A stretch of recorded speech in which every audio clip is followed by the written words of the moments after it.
Welcome back, Dr. K. It's so great to be chatting with you about this very important topic and getting a chance to put this out there to families.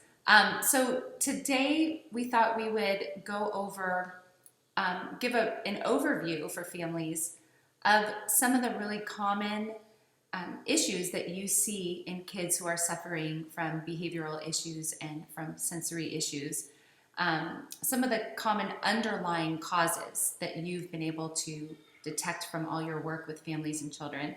And in future episodes or future interviews, we'll take each one of these topics and go a little bit more in depth. So I'll let you take it from there. Yeah.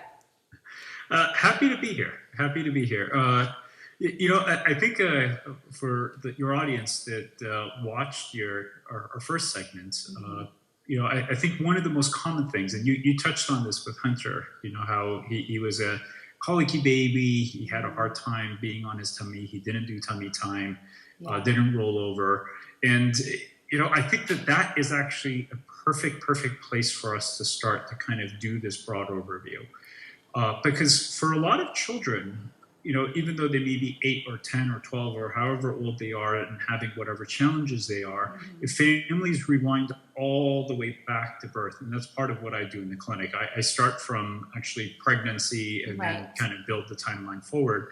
A lot of times there are telltale signs of issues and imbalances that were there pretty much from the very beginning that, we call normal. The pediatrician perhaps didn't know what to make of it. As a parent, I'm sure a lot of people out there are like, yeah, that was kind of strange how, I had to rock Johnny all the time. Or, Susie didn't crawl until she was like 11 months or didn't crawl at all. Yeah. And all of these data points really give us information.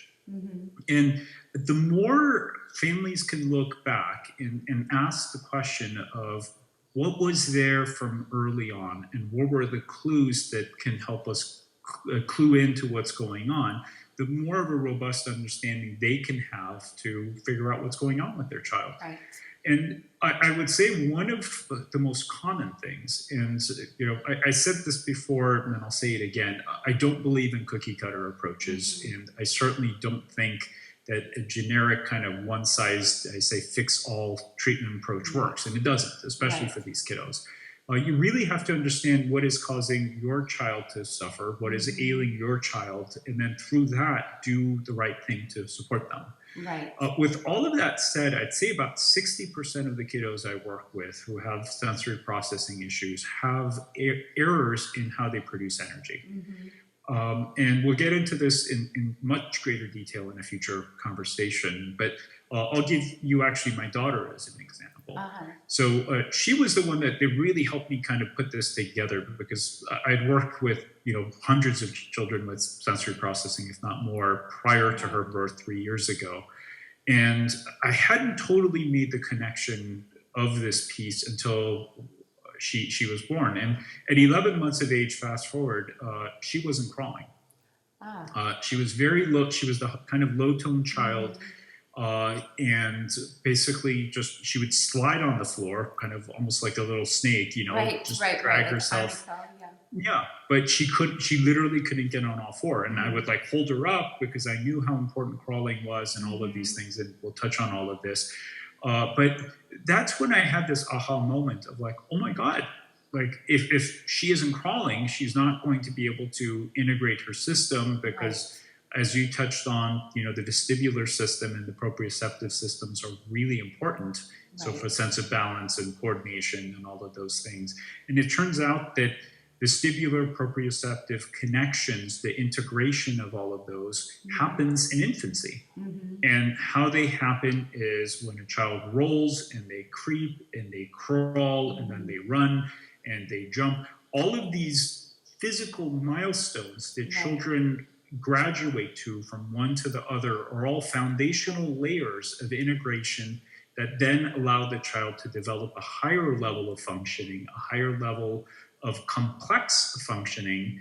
And if one of those foundational pieces is missing, I as a child didn't crawl. And 40 years ago, they didn't know that that Yeah. was a big deal. Yeah. So I literally just kind of sat there, didn't do much. And then when I was like 16 months, I just got up and started walking. And my family thought Wow. that was awesome. Right, But right. in looking back, like by me not doing that, that actually erased one foundational layer of how my brain integrated. Yeah.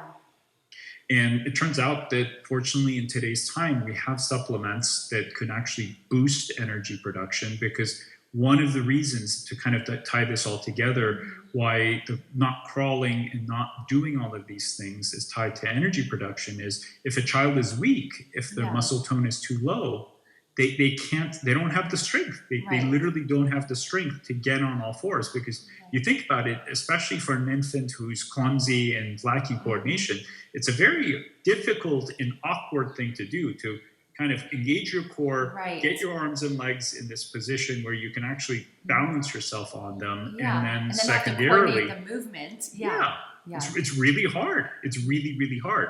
And even if they want to, if they lack the core strength to pull their legs in, if they lack the upper arm strength to Yeah. balance themselves on their arms and legs, like it Right. becomes almost an impossible task, which is what was happening to my daughter. Oh. And for this little girl, I gave her some carnitine and some CoQ10, and again, we'll touch on all of this in future talks. Yeah. And then within 2 weeks, the little girl who wasn't crawling just started crawling perfectly, like the perfect crawl. Yeah. It was That's borderline weird. Yeah. And Hunter had the energy, or has the issues with the energy metabolism.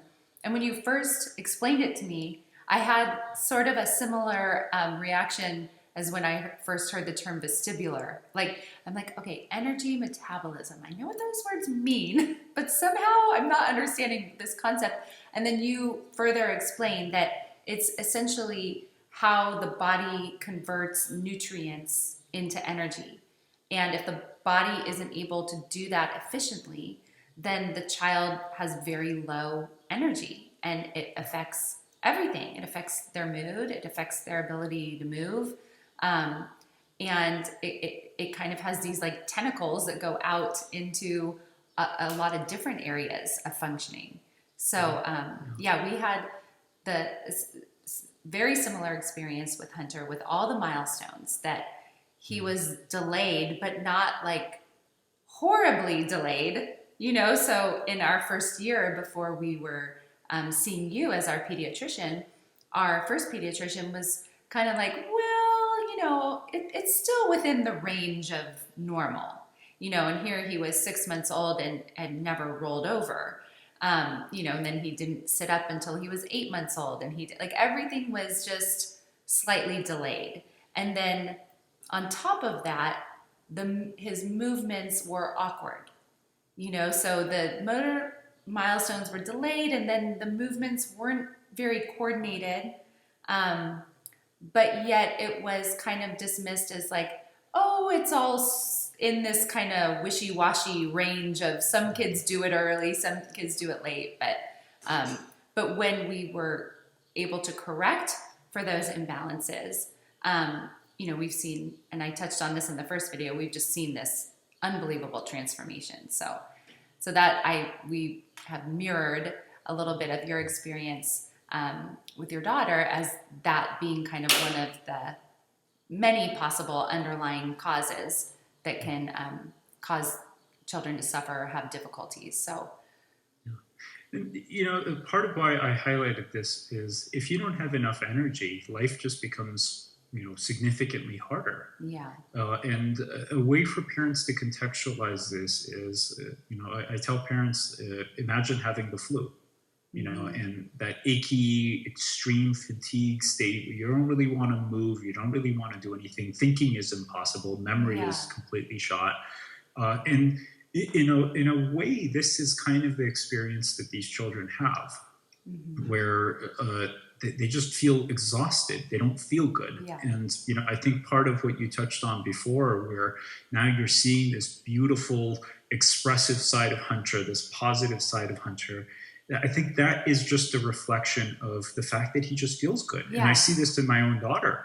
She goes from this tantrumy, crabby little human being that Right. gets set off, and then we supplement her, and the same little girl 2 or 3 weeks later, or sometimes even a week later, is now the one that comes up and hugs us, is Yeah. agreeable, just jumps Right. and is happier, and then we stop, and then everything kind of goes back. So these are the little things that when we start looking at them and we Mhm. say, well, why is she acting this way, or why is he acting this way, Right. and what is the reason behind it? Yeah. That's when really cool, profound pieces of understanding can come about.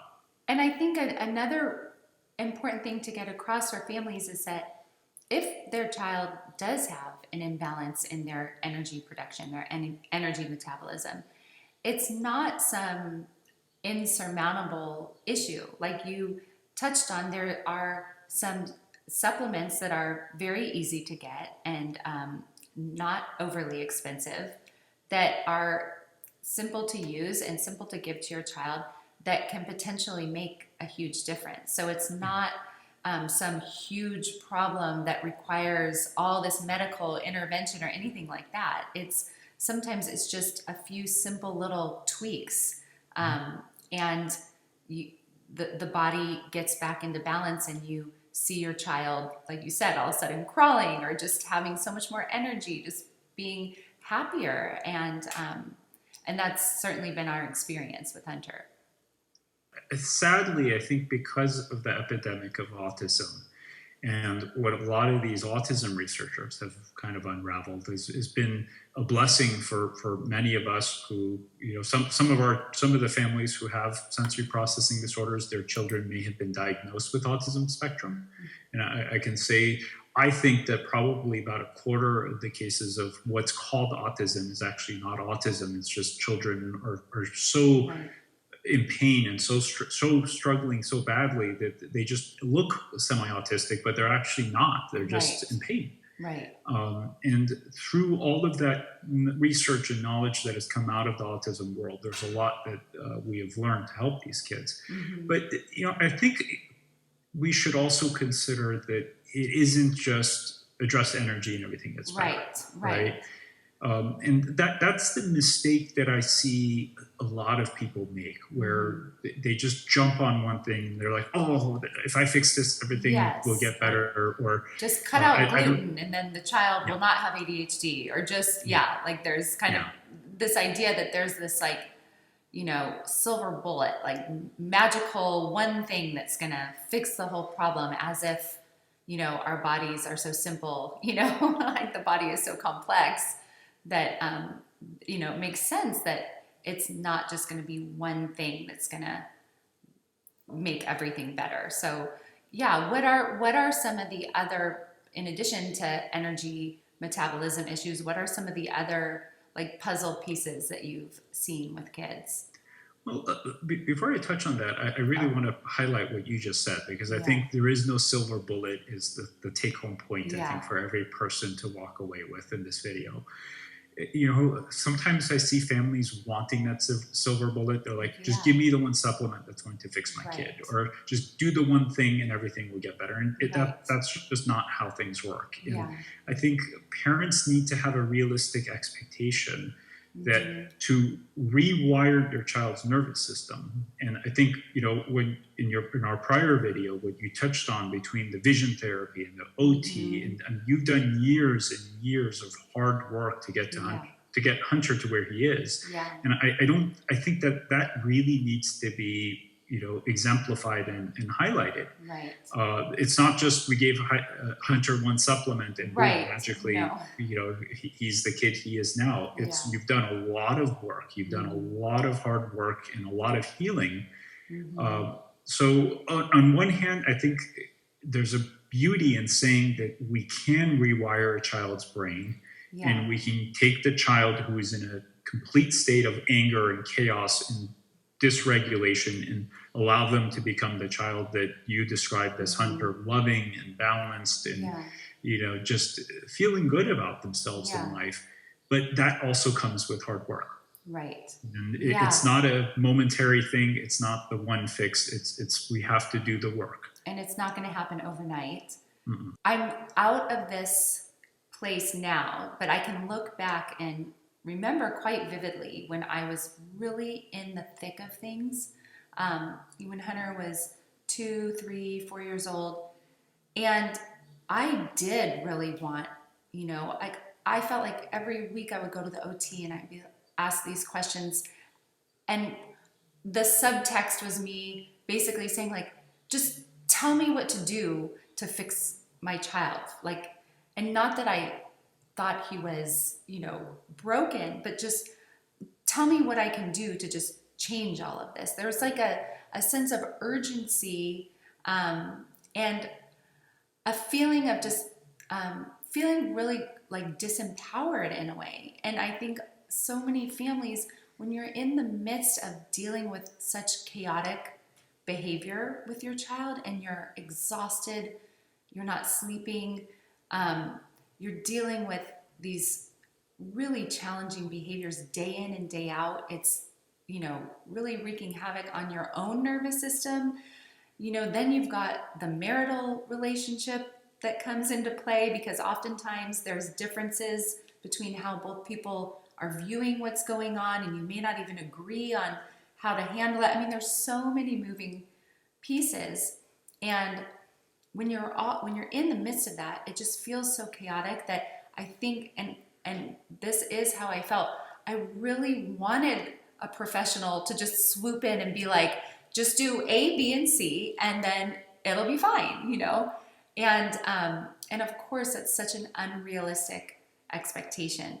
And I wish I could just go back in time and tell myself, during that chaos, to just like take a breath and take a step back, and to not have such a sense of fear and urgency around it. Just to accept that, like, hey, we're experiencing some challenges, and we're gonna, I'm gonna keep doing what I can, and to try to make things better, and we'll see what works and what doesn't. And just, I guess my overall point is, I know that so many families are in that position where they're really just wanting someone to swoop in and make it all better.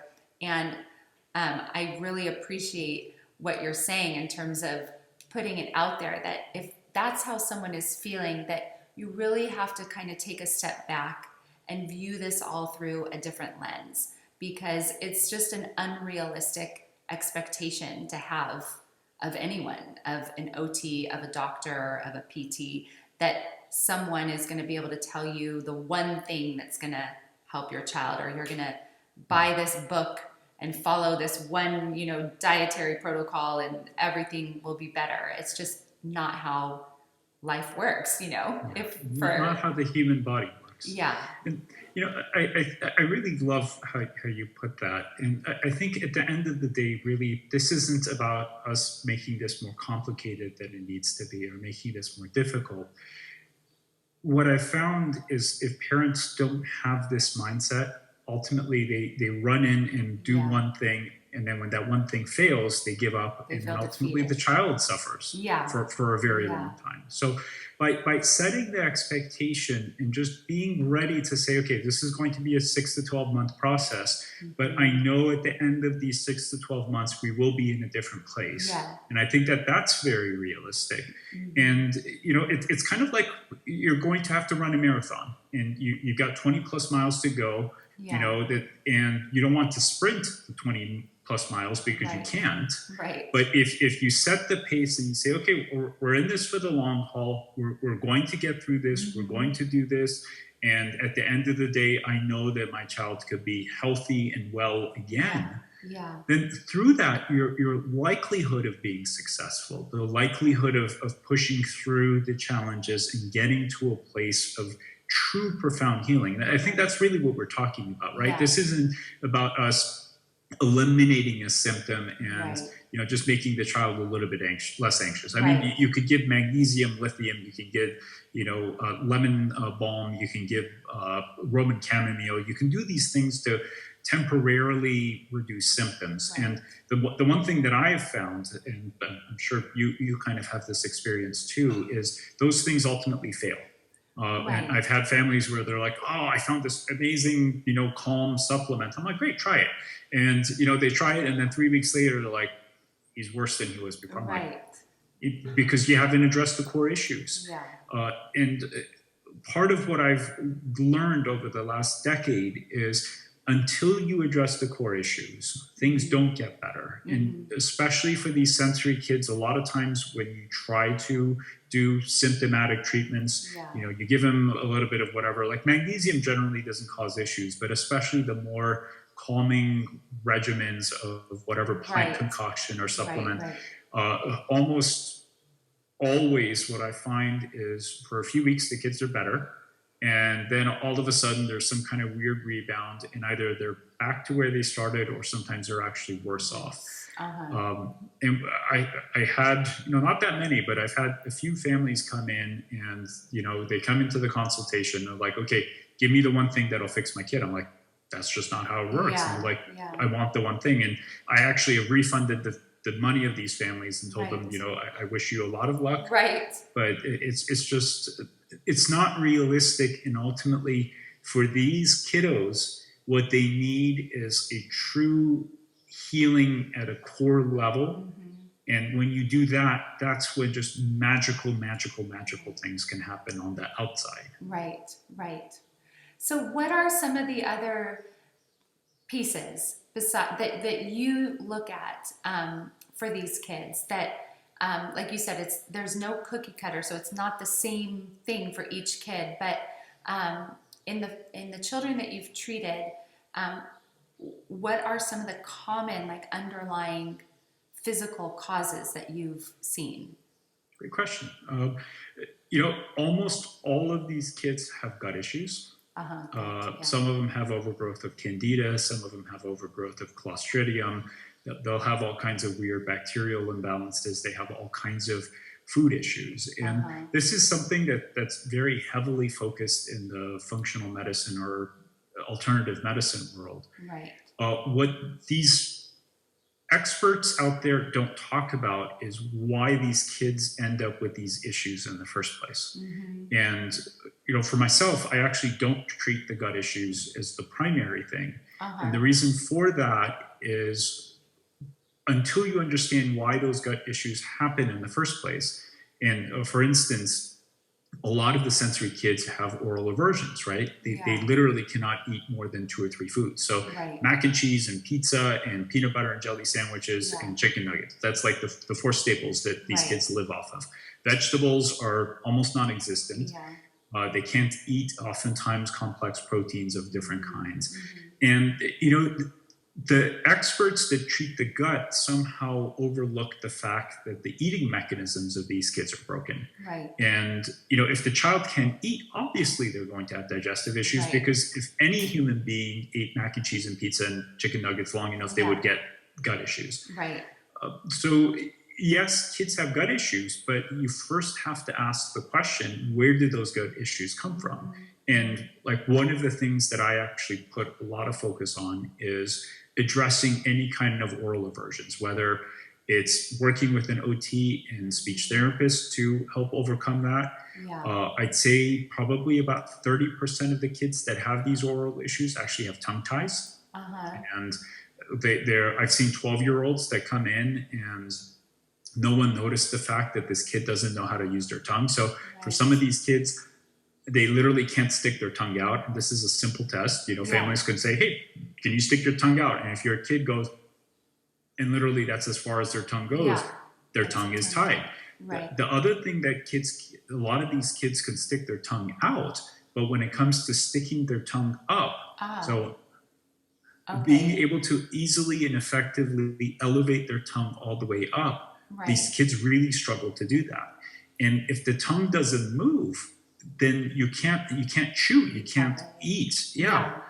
So it's putting some of these things together, and these are all pieces that we'll walk through in future segments, so that parents can understand, like, okay, I mean, gluten in general is not a great food for these kids. So I think it's safe to say we want to be working towards a gluten-free diet. Right. Too much dairy is not fantastic for these kids. So bringing the dairy down or getting rid of it altogether is a great thing. But outside of that, understanding like, okay, can the child eat? Can they chew? Like a simple test that I have families do, or I ask them is, can your child chew a piece of steak? And if the parents look and they're like, Johnny has never been able to chew a piece of steak for as long as he has lived, then it's like, well, isn't that something? That's an issue, right? Yeah. And I mean, correct me if I'm wrong, but sometimes the feeding issues correlate with the muscle tone. Like if kids with lower tone sometimes don't have the like jaw strength to chew as well. Is that right? That's something that I've heard from our OT. But aside from that, there's also just the issue that's really common with sensory kids of the tactile aversions and having food aversions just texture-wise and being overly sensitive. And so that they become not just picky eaters, but like extreme picky eaters where, like you said, they only have a few foods that they're eating. So when that's the case, it makes sense that, okay, you can say, sure, like give your child a probiotic and do this and that, but until you address that underlying root cause and sort of fix their diet and broaden their range of foods, you're not going to get very far. No matter how many probiotics you give them, they're still going to have. Yeah. Exactly. And, absolutely the low tone. And, this is one of the things that's been so interesting for me because like with addressing the energy production issues, I'd say 20% of the kids that I work with, when I just address that piece, all of a sudden the parents are like, yeah, she's eating and chewing stuff that she never was before because now they actually have the strength to chew. Right. And, I think your point of, probiotics don't fix everything is well taken. And that's one of the things that I see a lot of parents just arbitrarily throwing, supplements at their kid, hoping that, the supplements do something. And they oftentimes don't because we don't understand why the child has the issue in the first place. Yeah. So you have to become more of like an investigator, just really committed to getting underneath the symptomatic behavior and getting to the why. Like why is this happening? Not just, okay, this is happening, let's throw a Band-Aid over it, but what's the underlying reason for it? Yeah. And, in our future talks, part of what I really look forward to is really breaking these things down in kind of simple, systematic ways where system by system parents can look and say, oh my God, yeah, that's my kid. Or no, that isn't totally my kid. And in a way, they could just walk through each system and say, oh yeah, these are totally the pattern. And that's really what's so amazing about this. That when you learn how to look for the signs, they're all right there. The writing is on the wall. Yeah. We don't know how to read the writing because right now it's all just blending into the background. But I really look forward to our conversations because I really want parents to look and say, oh yeah, oh my God, my kid has that. And yes, it's right there. Right. So me too. So for the future, so what are some of the specific topics that you want to dive into more? The hormones. I'd say 30 to 40% of kids that I see have hormonal imbalances. And part of what I want us to do is kind of prioritize. So it's like the highest yield. It's like the lowest hanging fruit, right? Let's go for the easiest, most productive steps first, because if your child has a metabolic issue and if you have someone that you can work with to do the testing, that's awesome. If you don't, hopefully under the guise of your pediatrician, you can just implement a basic supplement protocol and see start some changes take place. So part of what we want to do is go for the lowest hanging, highest yield fruit and then slowly work our way up the tree. And I would say of those things, the hormones are actually probably the second most important thing for me, because if the hormones are there, children can have all kinds of really strange behaviors. And what are the exact hormones that you're looking at? I know the thyroid is a big one. So the two primary areas of deficit, I mean, there's a lot of hormones, and you can get into growth hormone and insulin, but Right. we're not going to do that. The two primary hormones that I find most commonly out of balance and ultimately having the biggest impact is the thyroid hormone. Okay. Because oddly, when the thyroid is out of balance, you get this very weird OCD-like pattern in the kids. So they perseverate over everything, and the way I now make the analogy is it's like the kid's brain is a broken record. The same thoughts just keep circulating, and they just perseverate and perseverate and perseverate. Some of these kids have nightmares. A lot of these kids have other weird behavioral manifestations. And my daughter is like a perfect example. When her thyroid is out of balance, and that it happens to her probably every 2 to 3 months, she'll go from this happy-go-lucky, stubborn little human being, but overall amendable and adaptable. And then all of a sudden, just the wind blows the wrong way, and she's just flipping out of her mind. And for literally 20 minutes, she's tantruming over nothing and keeps repeating the same thing that was wronged. And we give her a basic plant mixture, and then boom, all of a sudden, she's fine. Back to, it's amazing. So that and the adrenal glands, a lot of these kids are, tired but wired, as they describe the adults. And there's very simple, basic plant mixtures families can use very safely to actually address the adrenal glands. So those are probably the two. The two main ones. Well, I was just going to tell you, because the tired but wired, I said that to Hunter the other night because he was tired but wired. And I go, "You're tired but wired, Hunter." And he kind of thought for a minute. He goes, "I am tired but wired." So he could feel it in his own body, like he really, so yes, I think, both of my boys, we are addressing their adrenal imbalances through using plant tinctures that you've made for them, and with both of them, we've seen a big difference. So very cool. And part of what's exciting is we just started mass producing the tinctures, so we can actually just make them readily available to the public. So up until now, we were only hand blending them in the office, which means we couldn't sell them to anyone outside. But we actually have gone through a pharmacy, so now we can actually sell it. Yeah, that's amazing. I know, and they're on your site, on your website. We just put them up a little while ago. Yeah, that's amazing. So the energy, metabolism, hormones, those are kind of the top two.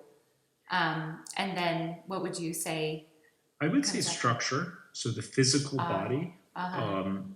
One of these are things that are very high yield to address. So for instance, if a child has a kink in the back of their neck, and a lot of times these kinks actually came from birth. So the colicky babies, the kids that you couldn't put down, kind of what you described actually as Hunter, right? That you constantly have to bounce them, rock them. They just can't settle into a restful parasympathetic response. That actually has to do with the structure of the body. And there's actually a really cool book called Accessing the Healing Power of the Vagus Nerve. And part of what this great chiropractor actually does is they talk about how a simple adjustment to the back of the skull and the neck can literally reset the vagus nerve, which is the master rest and relaxation nerve in the body. And by literally activating the vagus nerve through 1 or 2 adjustments, I've seen kids that were just literally wired, all of a sudden just calm down and sleep better and regulate more effectively. And along with the structure, then there's all of the cranial nerves. So all of the nerves, if you could I can highlight it, come and innervate our mouth, our eyes, all of this through the base of our skull. And if there's any restrictions there, that actually affects the vagus nerve or the cranial nerve. So vision tracking, movement of the tongue and mouth, all of these become impacted by these subtle, very, very subtle. We're not talking gross abnormalities, but Right, very right. subtle irregularities that can then impact everything else in the child. Yeah. And again, sometimes with just one or two treatments, all of a sudden kids transform and they do so much better. So in terms of a high yield place to explore, I would say structure is another important one. And you would see an osteopath for that kind of treatment, or a chiropractor? Both, Yeah. both, depending on their experience. So, I mean, obviously, you don't want to go to a chiropractor that's going to pop your 5-year-old's neck. Right. It has to be a very specialized, And we saw Dr. Gill, Katiraei Gill, when Hunter was young, and actually both my boys did, and she was an osteopath. And then when we moved down to San Diego, there's a wonderful osteopath down here, Dr. Marianne Morelli Haskell, who she does that kind of structural work. And every time, I mean, especially when Hunter was an infant, when we would go to Dr. Gill's, he would be like just this angelic, like calm little guy after he would sleep, which he never slept in the car. He would sleep on the car ride home. So we have experienced firsthand the benefits of that kind of treatment. And Hunter, Cruz didn't do this, but Hunter also saw a woman in Los Angeles who specifically did cranial sacral work on infants and children. So that's like a different type of practitioner, but is that someone that families could also seek out? It's just a cranial, Sure. Yeah, and I think part of my goal is to offer recommendations that will hopefully be easily accessible by anyone around the world. So even if you're in the Midwest, chances are there's a chiropractor or cranial sacral therapist, within some driving distance that you can access. If people are in Europe, there are non-medical osteopaths that actually are very gifted in treating children. So I think once people become aware that these options are even available, and this is the problem. A lot of people don't even know that you can go see someone that can do a very gentle, and again, nothing crazy. It looks like massage, basically. But they do a massage, and then 24 hours later, your kid may be sleeping for the first time in their life. We had some crazy experiences with Hunter, and when you're saying it looks like gentle massage, I remember I would come home and I would try to explain it to my husband, and he'd go, "Well, what do they do?" I go, "I don't know." I go, "She's just touching him very gently." It's kind of confusing as just a regular lay person, and you're like, "I don't know what they're doing," but I'm like, lo and behold, my child who was screaming all day long is now sleeping restfully, so so I can speak to that for sure. So those are the 1, 2, 3 in terms of lowest hanging fruits: the energy, metabolism, hormones, and structural issues. And then from there, we get into the details of the gut. So I said for all families, I think it's worthwhile for them to start doing a gluten-free, dairy-free, as healthy a diet as they can. The reality is, for a lot of the kids that I work with, doing too much with the diet too quickly is literally like ripping the rug from underneath them. You just cause them to crash, and ultimately they become even more dysregulated than they were before, because the mac and cheese was the one food that actually gave them a sense of comfort. You've taken that one thing away from them. So I don't think we need to be aggressive with dietary change. And at the end of the day, again, we're running a marathon. We're not sprinting anywhere. But once we've addressed these things, or at least made sure that there's no issues there, then diving deep into the intestinal tract and finding someone that can do the urine organic acids and other things. Then we'll talk about the gut and how bacterial imbalances, fungal imbalances, food and inflammatory changes, how all of these can impact the brain, because they're very real and they can make a huge difference. But we just have to prioritize where we go. Yeah, and I'm glad you said that about making too many changes at once, because I think that's another common thing that parents run into is we get overwhelmed, like when you're telling a parent, like, and not you, but just in general, like, Okay, take out dairy, take out gluten, cut out sugar, cut out corn, cut out soy. You're like, all of a sudden you're like, wait, what? Like, Yeah. I got to get my bearings here. Yeah. Yeah. And especially with sensory kids, because so many of them are such picky eaters. And my boys are both very picky eaters. And we've really struggled a lot with the food. Although I will say that for Hunter, when we addressed it through OT, through his occupational therapist, who happened to also be a feeding specialist, he really made significant progress. We had kind of backtracked since, but he's gotten a lot better. So we have seen big improvements, but I'm glad that you put that out there and just take that kind of more gentle approach, because I think, especially as a mom, you just start to feel so overwhelmed by all the things. You're like, oh my God, now I have to cut out dairy. Like, and it just, something like that can sometimes put you over the edge, So just to know that, like, no, Rome wasn't built in a day. You don't have to do this all at once. Like you said, it's a marathon, not a sprint, and you can kind of take it step by step. Yeah.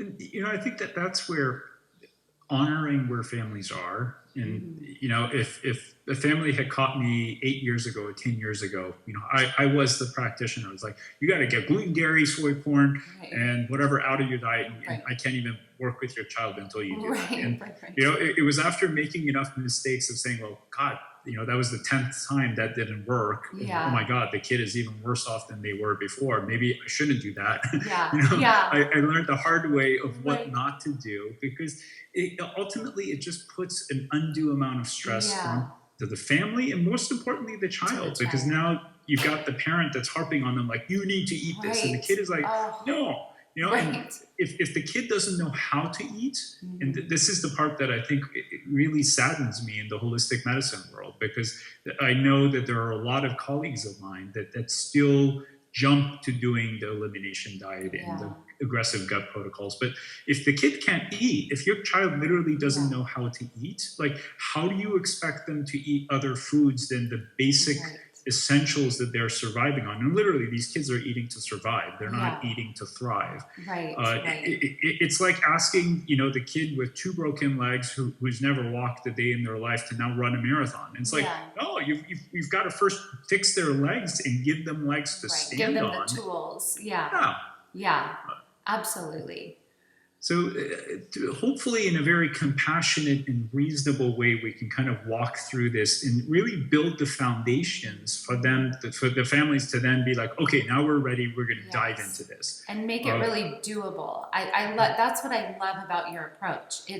I think you have such a good sense of that. Like you can't, you're not throwing all these things like, okay, do, these 10 things. It's like, no, step by step, and let's make it very actionable. And it just made me think of this. August and I just listened on audiobook to a book called Atomic Habits. I can't even remember the name of the author, but it's all about, for adults, how to make habits stick and how to really affect change in your life. And the main point that he kept reiterating was, like, you have to start small. Like you said, like if you want to start, take up running, you're not going to go out and try to run 10 miles the first day. You're going to maybe take a jog around the block, and then you're going to build on that. And that's how you create things that are long lasting, and things that you're not going to just give up on, because it's like in OT, they talk about that, like, just right challenge. You want the challenge to be challenging, but not over that, like, threshold to where the person just wants to, or the child just throws in the towel. And going back to the families that are just in the thick of it and in that kind of chaotic state, I think that really is the beauty of your approach, to that it's simple and it's slow and it's pragmatic, and that you are starting with the lowest hanging fruit to say, like, okay, let's let's start with something you can actually do, versus throwing all this stuff that, of course, in theory would be great. But, I find that a lot, that there's so many things just in life in general that you read it and you're like, in theory, this all makes perfect sense. Yet somehow when I try to apply it in real life, something goes terribly awry, You crash and burn. Yeah, so. Yeah. And, I have to say, I've come to this place of getting very gentle and taking things slow out of making mistakes. This wasn't an approach that just kind of appeared overnight. As early on, I did other approaches. I'm like, well, that wasn't the smartest thing to do. I guess I won't be doing that again. Right. I think 10, 15 years of experience teaches us how to navigate some of the waters that are ultimately most effective. And I think at the end of the day, what both of us want for all of the families watching is we want long-lasting, really deep-rooted, significant positive change, right? Yeah. This isn't about it is about today. We obviously want the kids and their families to be doing better today, and we want resolution of the behaviors and challenges that families are facing. But it's also about the future of life of this child, and creating a really strong foundation of health that doesn't get washed away with, as soon as the water hits it or the wind blows. Right. And that strong foundation then is the foundation that stays with them forever, and is the foundation that allows them to become the healthy adolescent, the healthy teenager, the adult that's thriving in their life, and not the disabled person that's still struggling day to day. Yeah, no, it really, I think it's, what I love about it is you're giving families so many tools that are long lasting. It's not just a quick fix Band-Aid approach, which I think, unfortunately, sometimes, like we were touching on before, like that's what people are kind of wanting because they're kind of grasping at straws. But ultimately, I think everyone would admit or, be able to say that when it comes to your well-being, your child's well-being, we are in it for the long term, and we sort of know somewhere deep down inside that it isn't. There are no quick, easy fixes. It's like the diet culture. How many times like we kind of all know, but somehow we still are all buying into this idea, like, oh, you just do this one thing or you do this, and we all collectively know, like, no, it's like really having these foundational pieces and these tools that we can take with us along the journey that are going to help us, for an extended period of time. So. Yeah, and I love how you put that, because yes, it's more work. Yes, it'll cost you more. But chances are, if you don't do this, it's not successful. And ultimately, at the end of the day, the payoff will be astronomically higher. Yeah. So I think parents need to look at the fact that, yes, it is going to take a lot of time, and you may have to pay out of pocket to work with some of the people who don't take insurance. Hopefully a lot of it will be covered by insurance, or at least some of it will be covered by your insurance. But when you look at this in a 5-year, 10-year, 30-year time span of your child's well-being and health, all of a sudden, when you start looking at it in that context, everything that we're talking about becomes, one, very doable, because over 10 years, 6 months of work is actually not that much. Right. And, for the scope of your child's future well-being, how they do in college, how they do in high school, how they do in life. Yeah. If your child is as anxiety-ridden now as they will be in 20 years when they're trying to get a job, how is that going to impact their sense of well-being then? If your child continues to suffer and ultimately their self-esteem is completely destroyed, and they become, the adult who internalizes, like, well, I'm just a bad person, I'm just incompetent, and that becomes their normal way of thinking. Well, what happens to them then? Yeah. And if we can reverse all of these things and create a bright and beautiful and happy path where they just feel good about themselves inside, Yeah. then what is the value of that? I mean, you can't put a It's value on that. immeasurable. Yeah. Yeah. No. Yeah. And I think it's so empowering too for parents to know that there are these tools available and you don't have to figure it all out right now. You don't have to have this all figured out by tomorrow, but there's these small steps that you can take, and just having that willingness and that commitment. And also it does involve a certain amount of trust too. And just trusting that, you know what, you're going to keep doing what's best for your child, and you're going to find your way through this, and so is your child. And I think that goes such a long way towards keeping parents keeping their head on straight, and preventing them from getting so overwhelmed by some of this stuff. Yeah. So, And, I think another part of this conversation is building your team. You and I are here to provide information, and hopefully good information that could provide people with good guidance. But, wherever you are watching, whether you're in Europe or Russia or the Midwest, I mean, it doesn't matter where you are, find your team, find someone that you can work with. By having that team, you can get further and you don't have to be alone. Yes. Yeah. Oh my gosh. And that's the most important piece, just having a support system. Yeah. And at least someone, if not people, multiple, that who you trust and that can help guide you along the way. And in this day and age too, I mean, it's so easy to get online and do a quick search and find people that you can work with.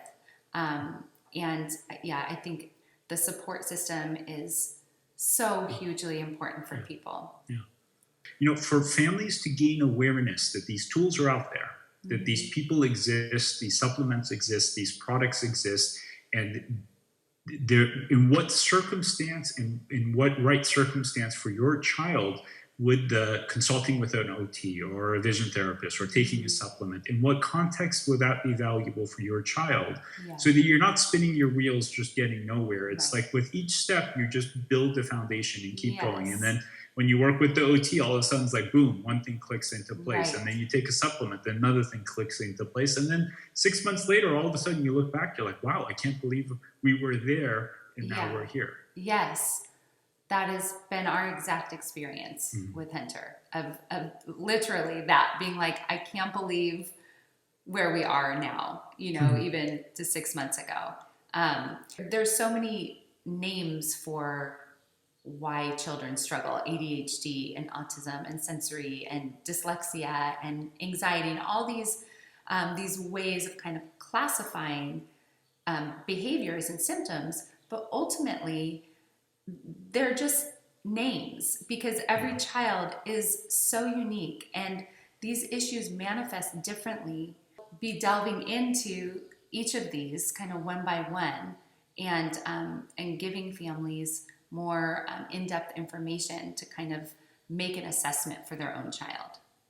Yeah. So. And, I think the final topic or one of the final topics, because I'm sure we'll come across others, is also then finally talking about genetics. And, it's weird for some people to hear that we would be touching on genetics last.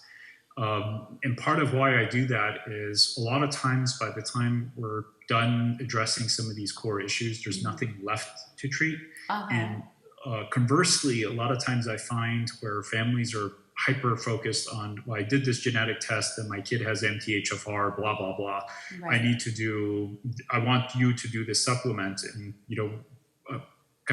grudgingly I do it, and ultimately we don't get anywhere. Right. So genetics, a lot of times, while there are subtle things about the child's genetics that we need to take into account, a lot of times I find that there's an overemphasis being placed on the genes as the primary issues, whereas a lot of times the genetics affect, especially in terms of how they affect the brain, are far more like tertiary issues. So at some point we'll touch on that, but I just wanted to bring that up because I'm sure that that's on the mind of a lot of the families.